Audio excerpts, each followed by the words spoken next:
உலகெங்கிலும் வாழும் தமிழ் சொந்தங்களுக்கு வணக்கம். இன்று நான் பேசப்போவது பசும்பொன் முத்துராமலிங்கம் ஐயாவை பற்றி. தமிழ்நாட்டின் அரசியலிலும் சமூக மாற்றத்திலும் அழியாத தடம் பதித்தவர்.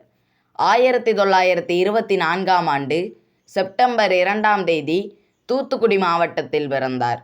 சிறு வயதிலிருந்தே சாதி, மூடநம்பிக்கை, சமத்துவமின்மை போன்ற சமூக அநீதிகளுக்கு எதிராக போராட வேண்டும் என்ற எண்ணம் இவருக்குள் உருவானது.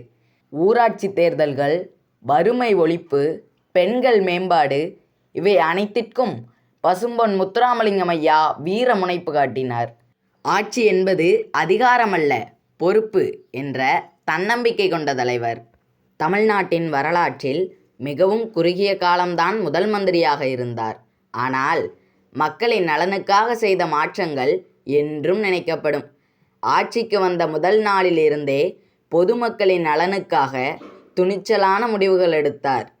பொது விநியோக கடைகளின் வலுவூட்டல், விவசாயிகளுக்கான திட்டங்கள், தொழிலாளர்களின் உரிமைகள் இதுவே இவரது சாதனைகள். குறுகிய உயரம், எளிமையான உடை, ஆனால் மகத்தான மனம். அதிகாரத்தில் இருந்தபோதும் தனக்கு எதையும் சேர்க்க நினைக்காத ஒழுக்கமிக்க மனிதர். இன்று அவரின் செயல்களை பார்த்து நாம் கற்றுக்கொள்ள வேண்டியது, பதவி வந்தால் மக்கள் நலன் செய்ய வேண்டும். தலைவர் என்றால் மக்கள் குரல் கேட்க வேண்டும். வளர்ச்சி வேண்டுமென்றால் சமத்துவம் இருக்க வேண்டும். இதுதான் பசும்பொன் முத்துராமலிங்கம் ஐயா காட்டிய வழி. அவரது பேராற்றலும் தன்னலமற்ற சேவையும் தமிழகம் எப்போதும் நினைவில் கொண்டிருக்கும். பதவி பெற்றவனே தலைவன் அல்ல, மக்களை முன்னேற்றும் மனமுள்ளவனே உண்மையான தலைவன்.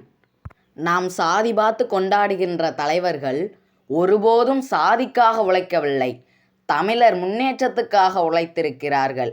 எனவே அவரின் புகழை அனைத்து தமிழர்களும் போற்றுவோம். தமிழர் வாழ்க, தமிழ்த்தாய் வாழ்க. நன்றி, வணக்கம்.